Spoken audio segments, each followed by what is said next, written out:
Big win yesterday for the Birds, 32-6 against the Falcons. If you were surprised by that win, if you were surprised by Jalen Hurts' performance, if you were surprised by this team, then you haven't been listening. Roll the intro. This is the Legal Hands to the Face podcast with Bill Colarulo.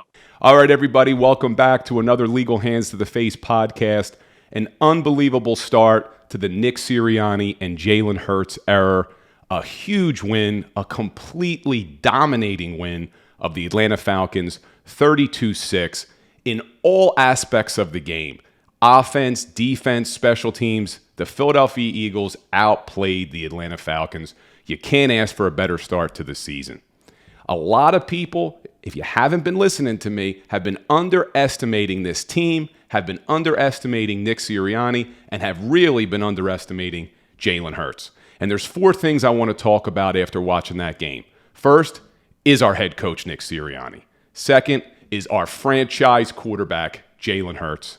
Third, the defensive coordinator, Jonathan Gannon. And finally, everybody always wants to get on Howie Roseman for his draft picks. We're going to talk about some draft picks that really contributed yesterday. So let's first talk about Nick Sirianni. I've talked about this in other episodes. The culture he is trying to bring to this team matters. Nick Sirianni, the things he is saying is real. It's genuine. It's who he is as a person. And I don't care what level of sport you're playing. I don't care if it's peewee football, high school, college, the pros. If you have a coach that is being real with you and is genuine, and what you see is what you get, and he's building real relationships with his players, those players are going to want to play hard for him. I remember my high school football coach, Tim McEnany, whose father was a legend in South Jersey, and Tim really built his own great career as a head coach as well, built those relationships. You went into those games wanting to play for him. You didn't want to disappoint him. You wanted to play as hard as you possibly could because you knew he cared about you just as much as you cared about him. And that's what Nick Sirianni is bringing to this team. If you read some stories about the night before this Atlanta Falcons game, apparently Nick Sirianni gave a speech to his team. I don't know exactly what was said, but some of the players reported that it was one of the best pregame speeches that they had heard from a coach. He talked about family. He talked about caring for one another. He talked about having that dog attitude. And what he meant by that was, what's next? You know, you've heard Jalen Hurts say, so what? What's next? Meaning no matter what happens on that play, whether it's good or bad, you get that dog mentality and you go back and you do it again. And you try to improve every step of the way. And Nick Sirianni not only bringing a great culture, this guy, one of the questions we had all preseason, was he making the right decision not playing his players? You know, should these players have played throughout the preseason? Nick Sirianni made the decision that the practices and the joint practices were enough for his team, and he wanted to preserve them to make sure they weren't injured. Well, do you think it mattered? 32-6 they win that first game. Now, I will say I felt the defense looked a little bit rusty in that first quarter. You saw some missed tackles.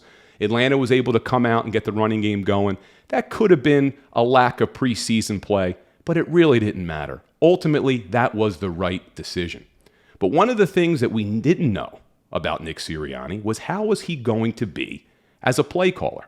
You know, I loved the culture he was bringing. I loved everything he was saying. But did he have the X's and the O's? And he had never called plays before. He was the offensive coordinator in Indianapolis, but Frank Reich was the one calling those plays. Nick Sirianni's play calling yesterday was masterful. He had Atlanta guessing all over the place. And Atlanta was throwing a lot at them. You know, they were running a lot of zone defenses. They were switching up to man, but his play calling was great. One of the things we always complained about with Doug Peterson is that there was no balance. They threw the ball too much and they didn't run the ball enough. Yesterday, the final stat line, 35 pass plays, 31 rushing plays. Pretty well balanced. And Nick mixed in screen passes. He mixed in the run appropriately. They never really had to take a chance over the top. They took what the defense was giving them, and they established long, consistent drives. And I thought Nick Sirianni did a great job of getting Jalen Hurts into that game with some easy passes. And one of the things that was great, I don't know if you noticed, on that very first drive, they run the screen to Quez Watkins on the left. They pick up a bunch of yardage. What'd they do? They come back, they run the exact same play to the other side. You don't really see that often. But he said, you know what? It worked on this side. Let's try it again. And it worked again. But one of the best things I saw Nick Sirianni do yesterday with his play calling was mixing in the RPOs, the run-pass option. If you listen to Sirianni in the offseason, he kind of talked about how he didn't have a lot of experience with the RPO. But we knew with the type of quarterback that Jalen Hurts is, the fact that he's mobile and he's able to run, the RPO makes a lot of sense. And for those of you who don't understand, a run-pass option is exactly that. You ride the running back. If you read that defensive end and he doesn't crash down, you give the ball to the running back and let him run. If that defensive end crashes down on your running back, the quarterback can pull it. Now he has two options. He could either run it himself around the edge, or he can look and he can try to throw the ball. They ran that very effectively yesterday, the RPO. Kenny Gainwell's touchdown was an RPO. But what was even more impressive was Jalen Reagor's touchdown pass. That was an RPO look that he threw a screen, a wide receiver screen off of. It was brilliant. If you go back and you watch that, it's an RPO look. It keeps the linebackers frozen, making them think that he's going to either hand it to the running back or turn the edge, and then he pulls it up and throws the screen pass to Jalen Reagor, who takes off down the field for a touchdown. Great blocking by the offensive line. We'll talk a little more about Jordan Mailata later, but just an overall great day for Nick Sirianni, some great play calls. He also made some really good decisions. Last year I felt like sometimes Doug Peterson went for it on fourth down just to have that perception of being aggressive. That's not always the right call. Being aggressive is great, but it's got to be appropriately aggressive. And I felt like the times that Nick Sirianni went for it yesterday, it made sense. They were in Atlanta territory. They were short yardage. Even if they would have punted the ball, they wouldn't have picked up that many yards based off of the field position. So it made sense. They didn't convert. You'd like to see them convert on those fourth down plays, but they were the right calls. I also loved his play calling in that 2-minute drill at the end of the half. Good teams always put up points at the end of the half. It is demoralizing to the other team, and it puts you in the locker room on a positive note. It gives you points, especially when you're getting the ball to start the third quarter like the Eagles were. So to call that many, I think they ran 12 plays in 1 minute and 40 seconds and marched right down the field in that 2-minute drill, mixing it up, great play calling, no issues. What was one of our big complaints always about Andy Reid was time management. Andy Reid's a great coach, but it was always time management, clock management at the end of the half. They ran that beautifully. Score a touchdown with only 2 seconds left on the clock. Beautiful drive, great play calling. Really, you could not have asked for a better performance out of our head coach in his first game ever as not only a head coach, but as a play caller. So let's go now and look at my man, Jalen Hurts. I am loving me some Jalen Hurts right now. I have been a big fan of his from last year throughout the whole preseason. I love his demeanor. I love his attitude. He's a leader. He's a winner. One of the things I noticed before we get into the stats and how he played yesterday is no matter what happened on that field, he was always businesslike. He throws a touchdown pass. He's not celebrating like he just won the Super Bowl. It's, so what? What's next? You've heard him say it before. He says it a lot. So what? What's next? And he brings that mentality to the entire team. There's a lot of young guys on this offense, and they look to Jalen Hurts as their leader, and he has no problem being that leader. His work ethic, his attitude, I just love this guy. And you could not have asked for a better performance from him. His first opening day start ever.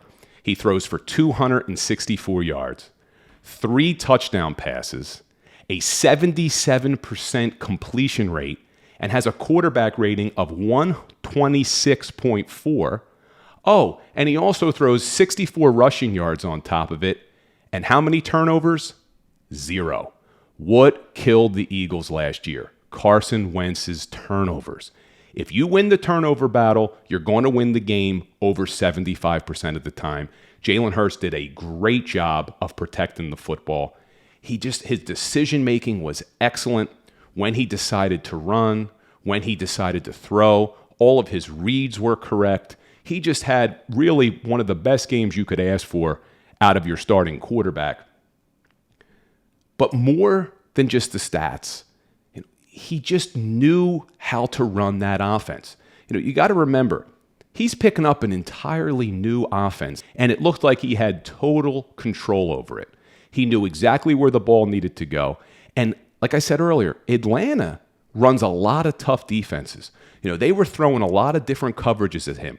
Some zone coverages, they were mixing in some man coverages. It was not easy, and he was always able to know where to go with the football, where the rush was coming from. Just an overall great job. And that 2-minute drill at the end of the half, like I mentioned, good teams put up points at the end of the half. Jalen Hurts was unbelievable. On that drive alone, he was 5 of 6 for 46 yards. He had 3 rushes for 24 yards. And really threw 2 touchdown passes because the one got called back. But the touchdown pass he threw to Dallas Goedert was a thing of beauty. He buys time, rolls out to the right. You know how hard of a throw that is? He's running full speed to the right and throws an absolute bullet to Dallas Goedert, who makes a phenomenal catch in the end zone. But it's that type of skill set that Jalen Hurts is going to bring. He can extend plays. You see it with Russell Wilson. You saw it yesterday with Kyler Murray. That ability to extend plays, and none better than Patrick Mahomes, but that ability to extend plays is what's going to separate Jalen Hurts. Just an overall great job. And one thing I didn't mention when we were talking about the play calling with Nick Sirianni was how beautiful the touchdown was to Devontae Smith. Okay?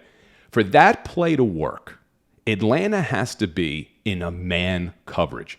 It's probably not going to work in zone because if you were watching the game, you line up Devontae Smith inside in the slot, you put Zach Ertz outside of him, and you run a natural rub. Zach Ertz runs a slant, doesn't hit the corner, but gets in his way. He goes to his spot, gets in his way. It allows Devontae Smith to run the wheel route. If it's not man coverage, that rub by Zach Ertz isn't really going to matter because that corner that's sitting there in the flat, he doesn't have deep coverage. So it's not going to matter. But the fact that Sirianni knew to call it when it was man, Jalen Hurts recognized that they were in man coverage, knew exactly where the ball had to go, put a beautiful pass right in the corner of the end zone for Devontae Smith's first catch, first touchdown. It just was a thing of beauty, and hopefully you see more of that throughout the season. But just overall, Jalen Hurts, hopefully he keeps this up. I'm a big fan of his. And I just loved everything we saw out of him yesterday. All business, on to the next. If you listen to his press conference after the game, same thing. It's all business and it's on to the next. So we'll see what he can do against the 49ers. But one of the things I also want to talk about today is the defensive coordinator, Jonathan Gannon. I mentioned him before in the preseason that I was excited to see what this defense was going to look like. This was a guy, he's never been a defensive coordinator before, but he's been a part of a lot of good defensive coaching staffs.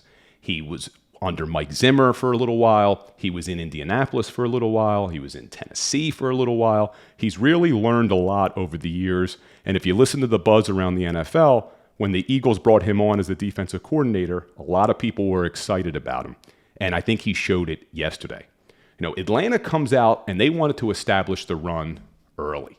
Their head coach used to be the offensive coordinator for the Tennessee Titans last year. This is his first year as the Atlanta head coach. And they love to run the football in Tennessee. So you knew Atlanta wanted to try to establish that run early. And they did. They did. In the first quarter, they had 86 yards rushing. And like I said, I thought the Eagles defense was a little bit sloppy in their tackling. They needed to really settle down. But the NFL is a game of adjustments. The coaches that have the ability to adjust during the game are your coaches that are going to be the most successful. Jonathan Gannon did that. He didn't just say, hey, this is the defense that we run. You guys need to play better. No. He figured out what Atlanta was trying to do. They made some slight adjustments. And after that first quarter, where the Atlanta Falcons had 86 yards rushing, they only had 25 yards rushing the rest of the game. Also, after those 6 points that Atlanta got, the defense shut them out the rest of the game. And what was important, I think, in really establishing a good momentum shift in this game was, although Atlanta was moving the ball in the beginning, when they got into the red zone, the Eagles defense shut them down. Atlanta was 0 for 2 in the red zone. The Eagles were 3 for 3. That's a huge deal. That is a huge deal. When you can stop teams and you could make them kick field goals instead of touchdowns, you're going to win a lot of games. So the Eagles' red zone defense was exceptional in this game. And once they took that lead, you saw what a lot of people are excited about with this Eagles defense, that defensive line. My goodness, that defensive line can take over a game. I mean, you know you have Fletcher Cox. You know he's a beast. But if the guys next to him can play the way they did yesterday, Javon Hargrave and Hassan Ridgeway, if they can play like that next to Fletcher Cox, this defensive line is going to cause a lot of problems for a lot of offenses. And that's what they did yesterday. They took it over. But another thing that was really impressive by Jonathan Gannon, and this may have gone unnoticed to some, Rodney McLeod wasn't on the field yesterday. We know he's coming back from an injury last year. He wasn't ready for week 1. So they had to start Marcus Epps at safety. On the first drive of the game, Marcus Epps sustains a concussion, and now he's out. So to come into the game is now your third-string safety, Kevon Wallace. You really didn't hear Kevon Wallace's name yesterday at all. That's a good thing. It meant he wasn't getting torched. He wasn't getting burnt. And this was an offense that can put up points. They have Matt Ryan, who's been an unbelievable quarterback for years in this league. And look at the weapons he has. He has Calvin Ridley at wide receiver, and he has Kyle Pitts, who a lot of Eagles fans were hoping the Eagles were going to draft this year. And think about where Kyle Pitts lines up. He's a tight end. He's going to line up in the slot. A lot of times he's going to be covered by either a linebacker or your safety. Kyle Pitts didn't do anything in this game. Absolutely nothing. Calvin Ridley, after a couple catches in the beginning of the game, he really didn't do anything. So Jonathan Gannon did a great job taking what his players' skill sets were, applying it, adjusting on the fly, and really shutting down this entire offense. Another great performance. I'm excited about this coaching staff. You got Nick Sirianni on offense. You got Jonathan Gannon on defense. Just a great job. And then I wanted to talk about, lastly, the Howie Roseman draft picks. We get on Howie, and a lot of times it's justified. He doesn't know how to draft. He hasn't drafted a good player in years, blah, blah, blah. Let's look at his draft picks and how much they contributed yesterday. We already talked about Jalen Hurts. That was a Howie Roseman draft pick. Whether you agreed with it or not, Howie Roseman made a tough decision to draft a quarterback in the second round when you had Carson Wentz already sitting there as your franchise quarterback. Looks pretty good right now. We already talked about Devontae Smith. Catches a touchdown. In his first game ever, goes 6 catches for 71 yards and really just looks smooth doing it in his first game. And another guy like Jalen Hurts, that business-like approach, catches his first touchdown ever in an NFL game. You could never tell. Looked like he had done it 100 times before. I love it. Love that approach. Jalen Reagor, a guy a lot of people were down on last year. He catches a touchdown pass.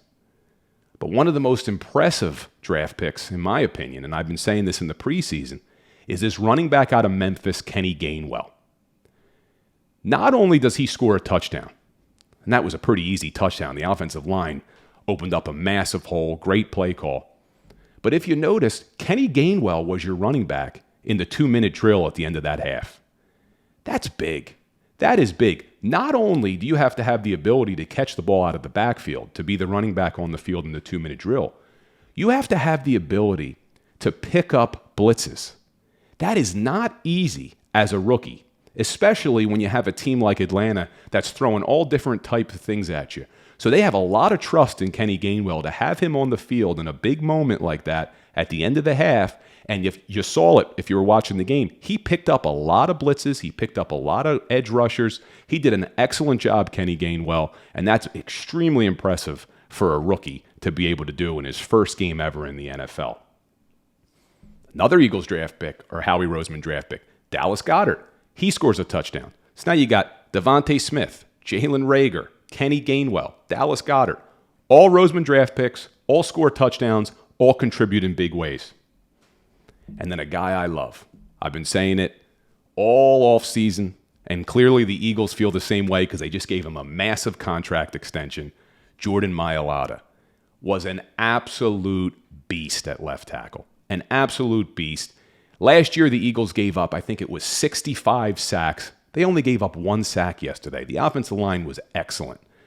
But Jordan Mailata on that Jalen Reagor touchdown, the one I talked about where they ran the RPO look through the screen pass to Reagor, Mailata gets out on the edge and absolutely crushes the cornerback from Atlanta, and then Reagor goes right into the end zone. I mean, Mailata looked like he was blocking a kid, and that's an NFL player, and he crushed him.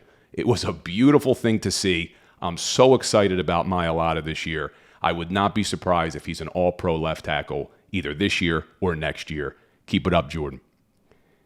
And then another guy we love to talk about, J.J. Arcega-Whiteside. I have to be honest, I was shocked that he made the team. I was shocked that he made the team over Travis Fulgham and over Jonathan Hightower. But we saw why yesterday. JJ was on the field a lot, and they're using him primarily as a blocker. And not as a blocker on running plays. They were using him as a blocker on screen passes. The screens to Quez Watkins, the screens to Jalen Reagor. You got Arcega-Whiteside in the slot, and he's probably your best blocker in that role to be able to block corners. So he got a lot of playing time yesterday, in addition to special teams, but he got a lot of playing time on offense as a blocker. So although he didn't contribute necessarily in the passing game with catches, he did contribute to the offense with his blocking ability. So another Eagles draft pick may be doing something. And another big decision that Howie Roseman made in this offseason that may have gone unnoticed by a lot was the punting position. Last year, the Eagles had a great punter, Cameron Johnston. They decided not to re-sign him. Salary cap issues. He was going to require a lot of money. He was a great punter. They don't bring him back. And instead, they go with Aaron Sipos, who you may never have heard of him. He's out of Melbourne, Australia. Then bounces around the AFL a little bit. Was undrafted in 2020. The Detroit Lions pick him up for their practice squad. Doesn't make the team. The Eagles sign him in the offseason. He was lights out yesterday. He punted 4 times. He had an average of 47 yards. But that's not what the impressive thing was. He pinned Atlanta inside the 10-yard line 3 times in that first half. The NFL is a game of field position. You may have heard that before. What that means is that the more yardage that an offense has to go to score, the more difficult it's going to be. And if your defense can stop them, now they're punting from their end zone or they're punting from their side of the field. It's going to give your offense better field position. The fact that Aaron Sipos was able to pin them inside the 10 3 times was phenomenal. It's just a great decision by Howie Roseman. Hopefully it can keep up. But you look at these draft picks, you look at these decisions, and I'm a guy, I don't always give Howie a pass. You know, he has had some bad draft picks in the past, but you look at the guys who contributed yesterday, and you look at some of the decisions that they made in the offseason, and you got to tip your hat to Howie Roseman. You got to tip your hat to Nick Sirianni. You got to tip your hat to Jonathan Gannon. And these players executed. You know, the coaches can put you in positions, but at the end of the day, the players have to execute, and they did. Just an overall great win. And to make things even better, the Cowboys lost. The Giants lost. The Washington football team loses and loses their quarterback for multiple weeks due to a hip injury. Eagles are in sole possession of first place. Only week 1, but they're in first place. And then the cherry on top of the whole weekend, Carson Wentz plays 100% of the snaps, and the Indianapolis Colts lose the game.